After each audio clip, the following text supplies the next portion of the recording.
کچھ مفاہیم ایسے ہیں جو اہل بیت نے ہمیں سجا کر دیے ہیں، یعنی ہمیں اہل بیت نے پکا کر دیے ہیں، اہل بیت نے ہمیں ہضم کروائے ہیں۔ اہل بیت چاہتے ہیں کہ ہمارے چاہنے والے ان مضامین کو ہضم کریں، ان مضامین کو سمجھیں، ان مضامین پر عمل کریں۔ ان میں سب سے پہلا مضمون ہے، صرف گنتی گنا دیتا ہوں اپنے جوانوں کو، بچوں کو، سب سے پہلا مضمون ہے علم۔ علی والا اور جاہل یہ ممکن ہی نہیں ہے۔ اہل بیت والا اور علم سے دور رہتا ہو یہ ناممکن بات ہے۔ اہل بیت نے علم سے اتنا وابستہ کیا ہے، یہ ایک مضمون ہے۔ دوسرا مضمون ہے حلم، بردباری، تحمل مزاجی، حوصلہ مندی۔ جی ہم اخبار کی سرخیاں پڑھ کر رویے نہیں اپناتے، ہم نہج البلاغہ پڑھ کر رویے اپناتے ہیں۔ وہ جو انداز ہے نا، وہ جو ثقالت ہے مزاج کے اندر، وہ جو سنگینی ہے مزاج کے اندر، وہ جو انسان کا وزن بتا رہا ہوتا ہے اس کے بولنے سے، بات کرنے سے، اٹھنے بیٹھنے سے، یہ جو سنگینی ہے شخصیت کی، یہ اہل بیت کی تعلیمات ہماری شخصیت میں سنگینی کو لے کر آتے ہیں، جی مضبوطی کو لے کر آتے ہیں۔ سوکھے پتوں کی طرح نہیں ہوتا علی والا۔ علی والا سوکھے پتوں کی طرح نہیں ہوتا کہ ہوا نے جھونکا بدلا اور رستہ بدلا تو یہ یہاں پڑا، ہوا نے رخ بدلا تو یہ وہاں جا پڑا۔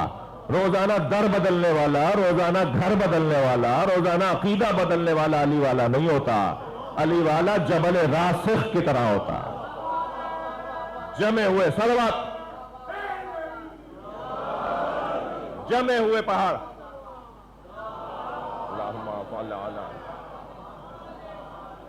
جمے ہوئے پہاڑ کی طرح مضبوط شخصیت کا حامل علی والا ہوتا ہے۔ جی ہم جس دروازے کے مرید ہیں نا، وہاں پیغام ہی یہ ہے کہ زمانے کے حالات سے تنگ آ کر حالات سے متاثر نہ ہونا۔ لفظوں کو اور بہتر کرتا ہوں، یہ گھرانہ سمجھاتا ہے کہ زمانے کو موڑ کر مت دیکھا کرو، موڑ کر دیکھا کرو۔ زمانے کو موڑ کر دیکھنا ہے، اپنے حق میں بدلو حالات کو، حالات اپنے حق میں تبدیل کرنا، یہ اہل بیت کی زندگیوں کا ایک روشن بہت عمدہ پیغام ہے۔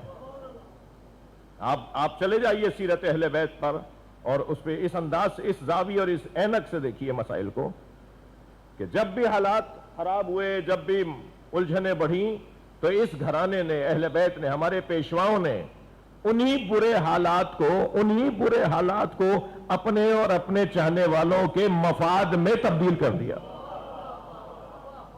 انہی برے حالات کو مفاد میں تبدیل کر دیا۔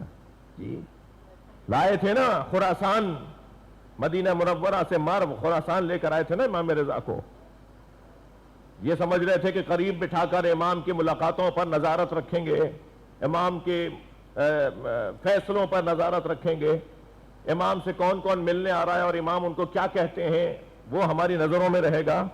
امام نے اسی دربار کو مدرسہ بنا دیا، 80 سے زیادہ مناظرے کیے ہیں امام رضا نے، اسی دربار مامون الرشید کو امام نے مکتب بنا دیا۔ اور بہت ساری مثالیں ہیں، بلکہ تمام ائمہ کی زندگی کی یہی مثال ہے۔ دوسرا عنوان حلم، بردباری، سمجھداری، تحمل مزاجی، سنگینی، شخصیت کی سنگینی۔ دیگچی اور دیگ، جلدی کون سی ابلتی ہے؟ دیگچی جلدی ابلتی ہے نا، دیگ دیر سے ابلتی ہے۔ دیگچی جلدی اس لیے ابلتی ہے کہ اس کے اندر گہرا پن نہیں ہے۔ جس کی گہرائی نہ ہو، جس میں گہرائی نہ ہو، وہ جلدی ابل پڑتا ہے، اور جس کے اندر گہرائی ہو وہ بہت دیر تک بھی نہیں ابل پاتا۔ ان بچوں کے لیے مثال دے رہا ہوں، ایک گڑھا رستے میں سائیکل اس پہ سے گزرے گی، جھٹکا کھا کے گر پڑے گی۔ موٹر سائیکل کا ٹائر جب جائے گا تو بہرحال اسے پریشانی ہوگی، وہ بیٹھا ہوا انسان تکلیف میں آئے گا۔ کار والا بھی محسوس کرے گا کسی گڑھے سے گزرا ہوں، مگر ٹرک والے کو، اور وہ جو پتہ نہیں 32 ویلر اور کون سا ویلر ہوتا ہے، اسے تو پتہ بھی نہیں چلے گا۔ تو جتنی سواری سنگین ہوتی چلی جائے گی، رستے کی رکاوٹیں اثر نہیں کریں گی۔ اپنے وجود کو سنگین بنانا یہ اہل بیت کی زندگیوں کا پیغام ہے. صلوات پڑھیں محمد و آل محمد. ایک شخصیت کی مجلس سے چہلوں میں، اس لیے میرے ذہن میں یہ پیغامات بھی آ رہے ہیں. تیسرا عنوان علم کے بعد حلم، اور تیسرا عنوان اہل بیت کی زندگیوں سے جو ہمیں شخصیت بنانے کے لیے انہوں نے عطا کیا ہے وہ ہے شجاعت. ڈرپوک علی والا نہیں ہوتا، بزدل اہل بیت والا نہیں ہوتا، خوف زدہ ہونے والا اہل بیت والا نہیں ہوتا. جی بہادر ہوتا ہے، شجاع ہوتا ہے. مجھے اس سنی سے بہت پیار ہے جو لاکھوں شیعوں میں ہاتھ باندھ کے نماز پڑھتا ہے.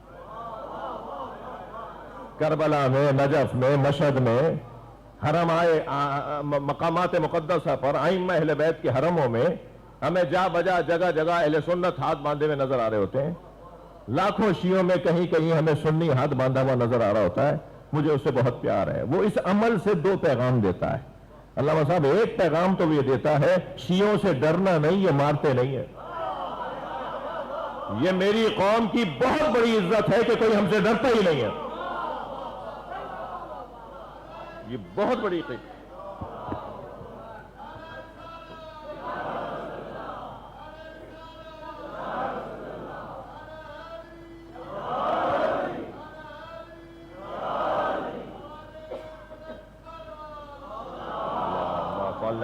محمد وعلى محمد.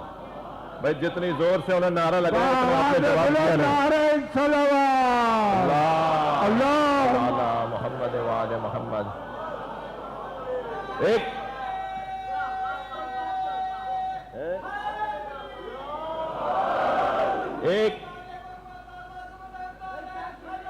اللہم صل علی محمد وعلى. ایک پیغام تو وہ یہ دیتا ہے شیعوں سے ڈرنا نہیں ہے، مارتے نہیں ہیں. ہم سے کوئی ڈرتا ہی نہیں ہے. مولانا یہ کمال ہے یا کہ کمزوری ہے؟ نہیں، یہ کمال ہے. اس لیے کہ نبی نے مسلمان ہونے کی پہلی نشانی یہ بتائی ہے جس کے ہاتھ سے اور جس کی زبان سے دوسرا مسلمان محفوظ ہو. اس سرکار کی حدیث پر اگر بحیثیت قوم کوئی عمل کرتا ہے تو علی والے. ہم سے کوئی نہیں ڈرتا، الحمدللہ ہم سے کوئی نہیں ڈرتا. ایک تو یہ پیغام دیتا ہے وہ لاکھوں شیعوں میں ہاتھ باندھ کے. تھک رہے ہیں آپ میری باتوں سے؟ ایک تو یہ پیغام دیتا ہے. دوسرا پیغام وہ یہ دیتا ہے کہ جس دین کو میں نے سمجھا ہے اس پہ عمل کرنے کی جرات بھی رکھتا ہوں. بہادر، شجاع، شجاعوں سے پیار ہونا چاہیے. وہ سنی بہت اچھا لگتا ہے جو لاکھوں شیعوں میں ہاتھ باندھ کے نماز پڑھتا ہے، مگر اتنا ہی وہ شیعہ برا لگتا ہے جو 4 سنیوں میں ہاتھ باندھ لیتا ہے. کیا ہوا؟ آپ کو تھوڑی کہہ رہا ہوں. ذرا بولیے تو صحیح، بات کریں. صلوات پڑھے گا محمد و آلہ.